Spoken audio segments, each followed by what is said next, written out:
Salut à tous, c'est Pank de la chaîne, bienvenue sur cette vidéo qui aujourd'hui va parler d'accompagnement, va parler d'hypnosophie et va parler de mise à jour. Il est assez intéressant d'observer que beaucoup de partenaires au cabinet ont une problématique assez récurrente qui est qu'ils restent sur un ensemble de schémas, de patterns et surtout de récits intérieurs qui sont censés être en accord avec ce qu'ils vivent actuellement, mais tout ça est mis en place au travers d'un filtre passéiste. Je m'explique. La plupart d'entre nous, on arrive à créer un ensemble de cheminements psychiques, de projections et autres, au travers d'un nombre de points de référence qu'on a pris dans le passé.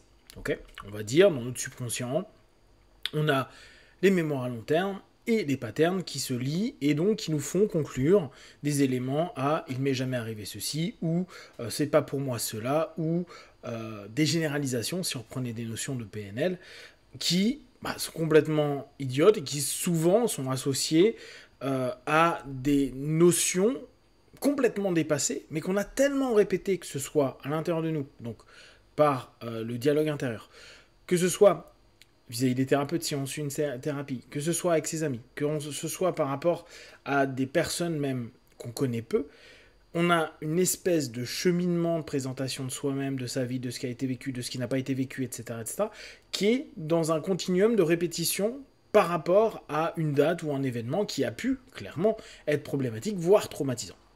Sans nier du tout le traumatisme, sans nier du tout l'histoire, la prise en compte de cet élément premier de dire « mais attends, ce que tu me dis aujourd'hui, objectivement, et vous savez que je pense vraiment qu'il faut une thérapie des faits, une thérapie du concret. » C'est faux.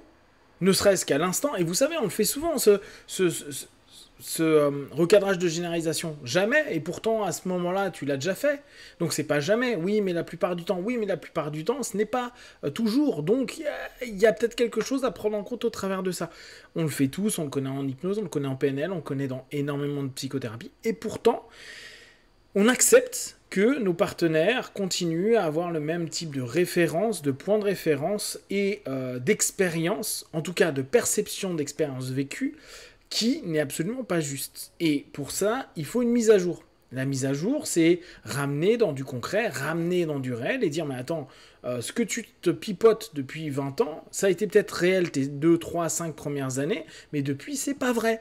Depuis, tu as rencontré des gens qui t'ont prouvé l'inverse, tu as vécu des histoires, des expériences qui t'ont également montré qu'il y a d'autres choses, qu'il y a d'autres perceptions, qu'il y a d'autres possibles. » Après, on peut se dire, oui, mais regarde, c'était super, j'ai vécu de nouveaux types de comportements, d'expériences, de rapports, donc j'ai un autre référentiel, mais ça n'a pas duré. Et j'ai recommencé à remettre mes anciens patterns en place. Certes, mais il n'y a dès lors plus de jamais, toujours, encore, davantage. C'est pas vrai. Il y a un ensemble d'éléments qu'on va appeler ressources, qui sont donc des éléments clés dans le cheminement thérapeutique, qui vont nous permettre, à un moment donné, de se poser et se dire, dans la réalité, dans les faits, dans ton histoire, dans les mots que tu m'as partagés, dans ce que tu viens de passer comme minutes à m'expliquer des choses, tu es juste en train de dire totalement l'inverse de ce que tu te vends depuis des années.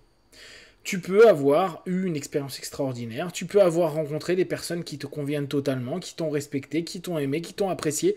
Et si ça n'a pas été le cas parce que quand tu as été un enfant, tu as eu des problématiques familiales, que tu as eu des parents qui t'ont pas aimé, qui t'ont rejeté, qui t'ont abandonné, qui ont fait toutes les problématiques possibles, certes, mais aujourd'hui, ou peut-être il y a 2 ans, des gens t'ont montré que c'était possible de vivre autrement. Donc, ton index interne, il a juste pas été mis à jour. C'est comme si l'ordi n'a pas été mis en off, attendre les mises à jour, et puis ça reprend avec un nouveau référentiel.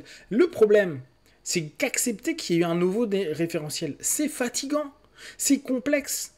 On sait qu'on a un bénéfice secondaire à garder nos patterns passés, et plus encore que nos patterns parfois, parce que on a même des comportements qui ont changé, mais les processus cognitifs qui nous amènent à penser ça, parce que c'est hyper confortable. Je connais, je peux me mettre en posture de victime, ou je peux me mettre en posture de sauveur, de bourreau, qu'importe si vous prenez un Cartman, mais à ce moment précis, c'est hyper confort. Je connais, j'ai répété, je connais l'ensemble des processus intérieurs que je vais vivre au moment où je vais exprimer ça, où je vais expérimenter à nouveau ça, c'est-à-dire que je vais recréer la transe et les autosuggestions qui vont m'emmener à être dans cet état et donc me sentir peut-être pas bien, triste, en colère, bon bref, toutes les émotions qui pourraient être un petit peu énergivores et problématiques. Et à ce moment-là, on reste dans notre cycle et c'est de la merde. Alors que, en réalité, la mise à jour, elle va être fatigante parce que c'est... Ah mais non, en fait, ça je le dis, mais c'est pas vrai. Et vous savez, on revient sur cette idée du dialogue intérieur.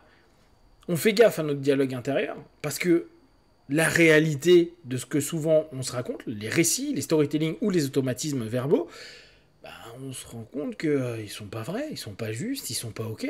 Une fois qu'on commence à les observer, qu'on se dit mais pourquoi je dis ça, non, c'est pas vrai, c'est pas ce que je ressens. Ah, c'est une habitude, c'est un tic.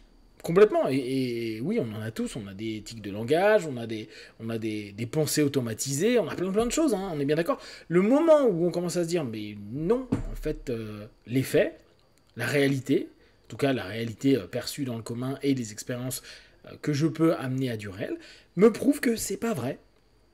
Ah, donc, oui, je vais me dire encore, c'est pas bon. Alors, la facilité est de se dire « Ah, voilà, j'y arrive pas, je suis vraiment nul. » Non, parce que les changements n'arrivent pas automatiquement.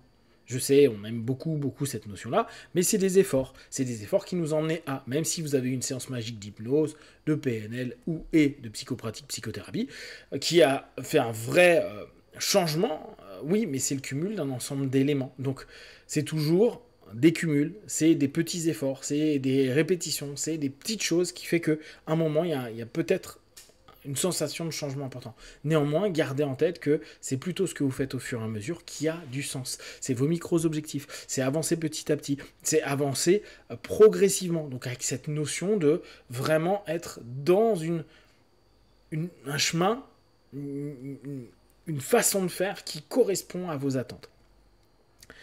Reprenez vraiment cette notion-là. Si aujourd'hui, vous avez l'impression que dans vos généralités, dans ce que vous racontez, vous racontez au monde, vous êtes tout le temps en train de répéter la même chose, observez s'il n'y a pas des exceptions.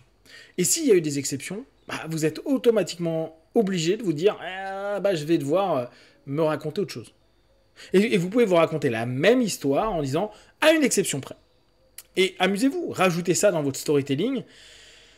Il m'arrive toujours ça, je rencontre que des gens qui sont comme ça, qui me trahissent à un moment donné, à une exception près.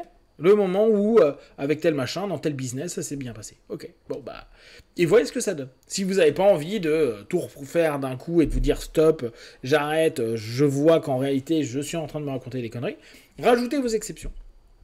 Observez ce que ça donne. Parce que la mise à jour, elle va être essentielle. Et pour beaucoup, vous êtes déjà, en réalité, à des versions 2, 3, 5, 10, 15... sauf que vous êtes resté en train d'utiliser votre version 1 ou 2 qui est complètement obsolète. Obsolète parce que les expériences, les logiciels de pensée, les logiciels de vécu ne sont plus du tout réels. Vous avez vécu d'autres choses, vous avez compris d'autres choses. Et petit à petit, cette remise en perspective de vos expériences va vous permettre de vous dire « Ok, en fait... » peut-être depuis des années, je me raconte simplement des conneries. Ou depuis tel jour, une rencontre, quelque chose qui a pu vraiment changer votre vie, un événement, etc.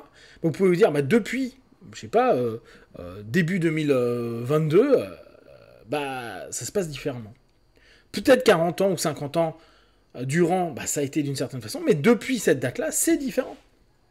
Et si vous ne le prenez pas en compte, si vous ne prenez pas cet élément qui va secouer votre paradigme et donc qui va un peu vous épuiser parce que vous allez devoir constamment reprendre ce qui vous semblait normal, naturel et répétitif, si vous commencez à vous dire « mais je peux avoir une autre façon de fonctionner », vous allez vous rendre compte que votre vie est beaucoup plus apaisante et apaisée qu'elle peut y paraître. Si vous avez des questions dernières, vous pouvez les partager sur Facebook, YouTube, j'y répondrai le plus rapidement possible. Et comme d'habitude, de tout ce que je propose, ne prenez que ce qui est bon et juste pour vous. Testez, observez, analysez et concluez. Be one, ciao.